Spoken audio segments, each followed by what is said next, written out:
मतलब उनकी आंखों देखा है उन्होंने चैलेंज कर आचार्य विक्रमादित्य।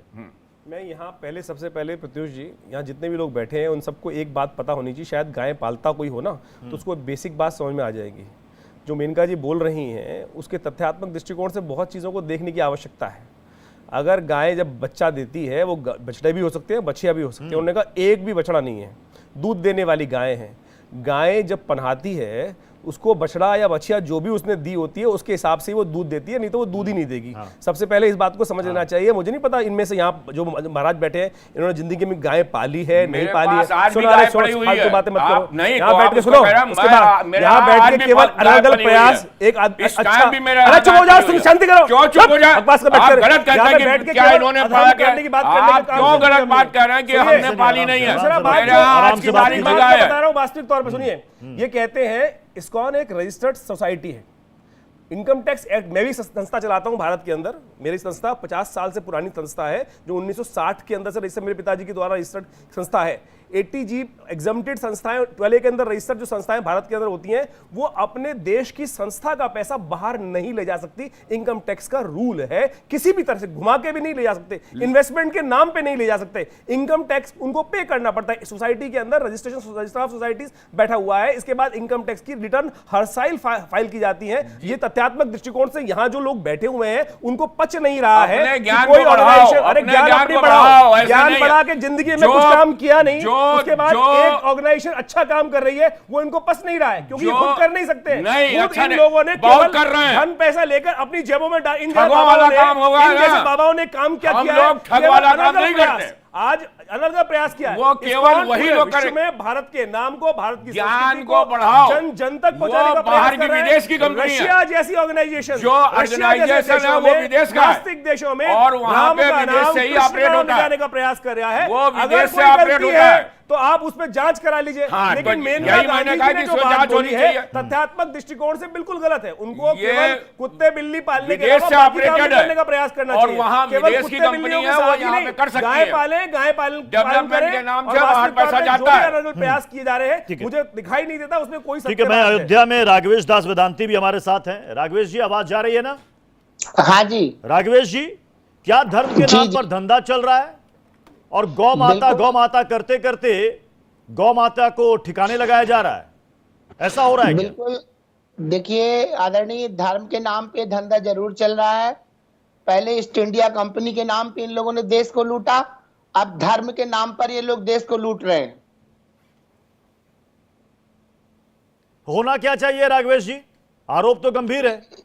जो आरोप लगे उसकी तथ्यात्मक जांच होनी चाहिए, वो बड़ा विषय है। क्या आपको भी ऐसा लग रहा है कि इस्कॉन में ऐसा होता होगा जो आरोप मेनका गांधी लगा रही हैं? नहीं, मैं तो ये नहीं कह सकता कि होता होगा कि नहीं होता होगा। हाँ। लेकिन यदि गाय है बछड़े नहीं है तो ये शंका का विषय है। ये शंका का विषय है। गाय है बछड़े नहीं है तो शंका का विषय है ये।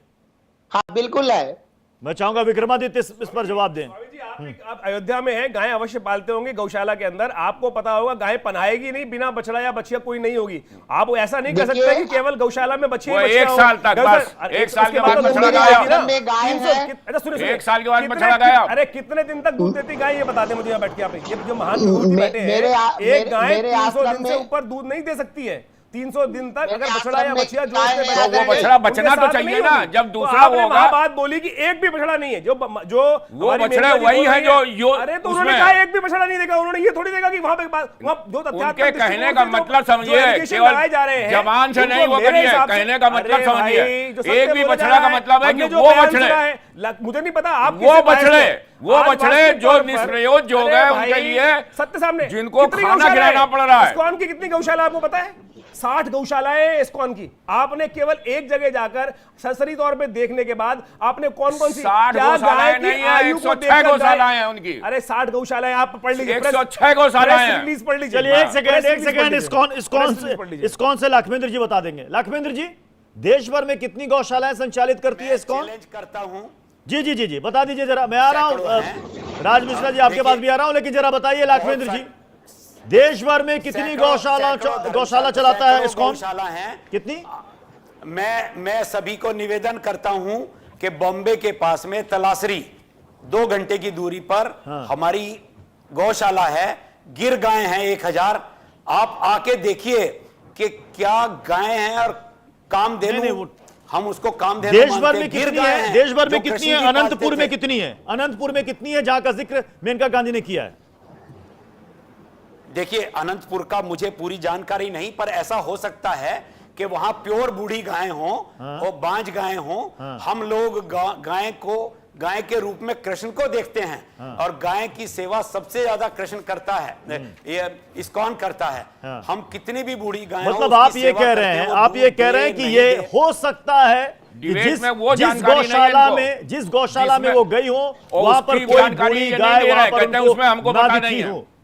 आप यही कहना चाह रहे हैं ना राज मिश्रा जी, देखिए, आचार्य राज ऐसा हो मिश्रा? सकता है क्या कि ये वहां पर संयोग, ये बात चल रही क्या है, ये उसमें पता मात्र नहीं किया संयोग, आपने। क्या बूढ़ी ये गाय के मात्र तो बछड़ा संयोग हो होगा नहीं। सकता है कि मेनका गांधी ने जहां का दौरा किया, इस्कॉन के उस गौशाला का, वहां पर एक भी बछड़ा उनको नहीं दिखा, एक भी बूढ़ी गाय उनको नहीं दिखी? भाई, इस वजह से ऐसा हो सकता है कि ये वहां पर आरोपों बूढ़ी लगा रही गाय हो, है, बांझ या गाय फिर हो, इसके पीछे जब- आरोपों में नहीं, कुछ पर ये दम कहना- भी हो सकता है आचार्य राज मिश्रा, कि गौ सेवा के नाम पर, प्रत्युष भाई, गौ मैं माता 2-3 के चीजें नाम आपको पर धंधा चल रहा हो? दोनों चीजें हो सकती हैं। सच क्या है कोई नहीं जानता, इसके लिए प्रत्युष तो भाई- निष्पक्ष तरीके से प्रत्युष जांच भाई- होनी चाहिए।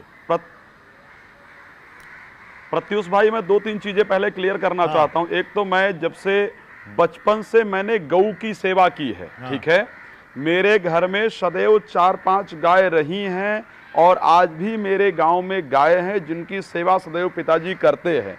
तो ये मैं सबसे पहले क्लियर कर दूं कि मुझे गाय के बारे में पूरी तरह नॉलेज है कि कब कैसे भी आचार्य विक्रमादित्य जो बात कर रहे थे कि हाँ, गाय बछड़ा भी दे सकती है और बछिया भी दे सकती है। उन्होंने कहा कि गाय वहां पर थी जो दूध देने वाली थी, ऐसी कोई गाय नहीं थी, वहां कोई बछड़ा नहीं था। तो विदाउट बछड़ा के तो कोई गाय दूध दे ही नहीं सकती, सबसे पहली बात यह है। अब दूसरी बात प्रत्युष भाई बड़ा क्लियर है, आपने कहा कि इस्कॉन एक धोखा है। अच्छा, आप मुझे बताइए, आपके प्राइम मिनिस्टर बड़ा ध्यान से सुन लीजिएगा, मैं किसी के बीच में नहीं बोला, इसलिए रिक्वेस्ट करूंगा कोई बीच में ना बोले। मैं स्टूडियो में नहीं हूं, स्टूडियो से बाहर हूं, तो इसलिए मुझे अगर आप वहां से बोलेंगे तो दिक्कत होगी। तो सबसे पहले आपको बताना चाहता हूं कि प्रभुपाद जी के 125वें जन्म जयंती महोत्सव में आदरणीय प्रधानमंत्री जी इस्कॉन के कसीदे पढ़ने में कोई कमी नहीं रखते हैं, खूब इस्कॉन की तारीफ करते हैं। आपके जो अध्यक्ष जेपी नड्डा जी हैं वो इस्कॉन दर्शन करने जाते हैं, आपके बड़े बड़े नेता इस्कॉन दर्शन करने के लिए जाते हैं। अच्छा, क्या अगर आप इस्कॉन को धोखा कह रही हैं तो क्या आप ये कहेंगे कि वो धोखेबाज होकर के वहां धोखेबाज संस्था का दर्शन करने जाते हैं? तो ये तो पॉसिबल नहीं होगा ना। प्रत्युष भाई, एक बहुत बड़ा नियम चल चुका है इस भारत में, एक बात ध्यान रखिए, अगर आपका नाम नहीं हो रहा है, इंटरप्ट करूंगा माफी के साथ। आचार्य राज मिश्रा, आपने कहा कि बड़े बड़े लोग जाते हैं, अभी केंद्रीय मंत्री अमित शाह भी गए थे इस श्री कृष्ण जन्माष्टमी में, कई लोग कई जगह जाते हैं। आसाराम के दर्शन करने के लिए भी कई नेता जाते थे, याद होगा आपको। देखिए मैं वो बात आपकी मैं समझ सकता हूं, गुरु इसीलिए कह रहा हूं गुरु राम रहीम, उसके दर्शन करने भी बड़े बड़े नेता जाते थे। क्योंकि आपने कहा तो इसलिए बीच में मैं आपको टोक रहा हूं, सच क्या है कोई नहीं जानता। देखिए, तो मैं डायरेक्टली धोखा कहने की बात तो नहीं करूंगा ना। आप किसी एक स्थान पर, आप किसी एक जगह पर कह सकते हैं, लेकिन आप पूरी संस्था को इस प्रकार जो भगवान कृष्ण के नाम से आगे बढ़ती है, इस प्रकार कहना बेहतर नहीं होता है। एक बात प्रत्युष भाई मैं आपको बताना चाहता हूं, भारतवर्ष में एक बहुत बड़ा प्रचलन चल चुका है कि किसी और धर्म पर आप उंगली नहीं उठा सकते हैं, क्योंकि किसी और धर्म को अगर आपने उंगली उठाया तो आपका सिर कलम करने का आदेश आ जाएगा। लेकिन अगर कुछ दिन आपका मीडिया में नाम नहीं आ रहा है, कुछ दिन अगर आपको कोई पूछ नहीं रहा है, तो बस साधारण सा तरीका भारत में है कि या तो श्री रामचरितमानस लेकर के फाड़ दो, उसको जला दो, या सनातन धर्म पर गाली गलौज करना शुरू कर दो, या कोई ऐसी सनातन धर्म की संस्था के बारे में कुछ बोल दो, तो निश्चित रूप से आप मीडिया में आ जाओगे, आप हाईलाइट हो जाओगे, थोड़े दिन में आपको लोग जानना प्रारंभ कर देंगे। मैं सुन लीजिए, मैं एक बात, यही हो रहा है क्या? मीडिया में आने के लिए, सुर्खियों में आने के लिए प्रत्युष भाई प्रत्युष भाई 10 सेकंड और चाहूंगा मैं कह रहा हूं, अगर कोई आरोप है तो उसकी जांच होनी चाहिए। मैं मना बिल्कुल नहीं कर रहा हूं, बिल्कुल जांच होनी चाहिए, दूध का दूध पानी का पानी होना चाहिए। लेकिन आप सरकार में मिनिस्टर रह चुकी हैं, आप सरकार में सांसद हैं, तो आपको मीडिया में आके बयान देने के बजाय पहले जांच करने का आदेश देना चाहिए ना। आज से नहीं, 80 में भी उठा था विवाद, 90 में भी उठा था, 2000 में भी उठा था, गाय के लिए नहीं उठा था और सब चीजों के लिए। कि इनके यहाँ इतनी पूंजी, इतनी संपत्ति है, ये बाहर जाएगा। ये विवाद कई बार हो चुका है, हर 10 साल में उपमन्यु जी, उठता है। ऐसे तो बहुत सारे विवाद उठते रहते हैं उपमन्यु जी, ऐसे बहुत विवाद होते रहते हैं।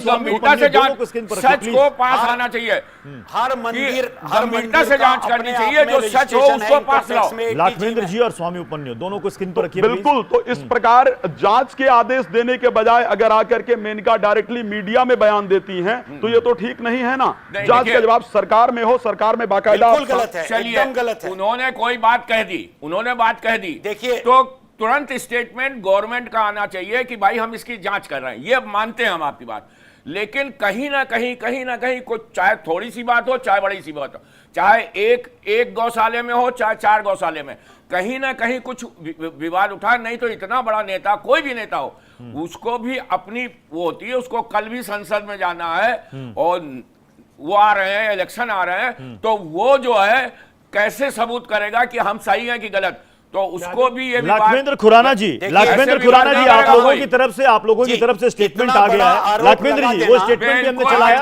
आज लाखवेंद्र जी, हमने आपके स्टेटमेंट को भी दिखाया जिसमें आपने कहा आरोप झूठे हैं, बेबुनियाद है, निराधार है। तो क्या जिस गौशाला का जिक्र वो कर रही हैं, आप उस गौशाला के वीडियोस भी जारी करेंगे कि देखिए यहां पर कितनी गायें हैं, कितने बछड़े हैं, ये सब कुछ लाएंगे पब्लिक डोमेन में? और बछड़े वो होने चाहिए जो 2 साल से बड़े हो, वो बछड़े होने चाहिए। बछड़ा जो दूध पीता उसको तो रखना पड़ेगा, मजबूरी है उनकी कि उसके बगैर बछड़े, जो हमारे विवेकानंद जी कह रहे थे, बगैर बछड़े दूध नहीं देती। बिल्कुल सही है, लेकिन जो बछड़े, लाखवेंद्र जी को बोलने दीजिए, लाखवेंद्र जी उसकी आप लाखवेंद्र जी छोटी हो गई हैं, ये इस्कॉन पे आरोप लगा के, मेनका जी इतनी छोटी हो गई हैं आज ये आरोप लगा के कि इस्कॉन से बड़ा कोई धोखेबाज नहीं है। इस्कॉन के अनुयायियों की संख्या करोड़ों में है। इस्कॉन के लगभग 1000 मंदिर हैं। राम रहीम की 5 करोड़ हैं अनुयायी। और ऐसा है, राम रहीम या कोई 5 करोड़ हैं अनुयायी की तुलना इस्कॉन से मत कीजिए, नहीं करें। बिल्कुल सही कह रहे हैं आप, ये बात हमने गलत की, हम इसके लिए क्षमा मानते हैं, लेकिन भीड़ लगाने की बात ये नहीं है। आसाराम बापू, अभी इन्होंने कहा, सुनिए उत्कर्ष जी ने, कि आसाराम के पास नहीं है, जहां भीड़ राम रहीम या आसाराम बापू की तुलना इस्कॉन से मत नहीं करनी चाहिए। बिल्कुल, इसके लिए मैं क्षमा मांगता हूं, लेकिन भीड़ तो वो भी लगा लेते हैं ना। इस्कॉन का भीड़ तो सब लगा लेते हैं। इस्कॉन क्या है? गुरुदेव भीड़ लगा लेते हैं। International society for Krishna conscious. देखिए, हमारे यहां पर कोई राम रहीम या कोई आसाराम की बात करना, इस्कॉन बहुत बड़ी चीज है। इस्कॉन को कौन चलाता है? हरे कृष्णा हरे राम, कृष्ण और राम चलाते हैं। उंगली उठाने पे बहुत डरता है।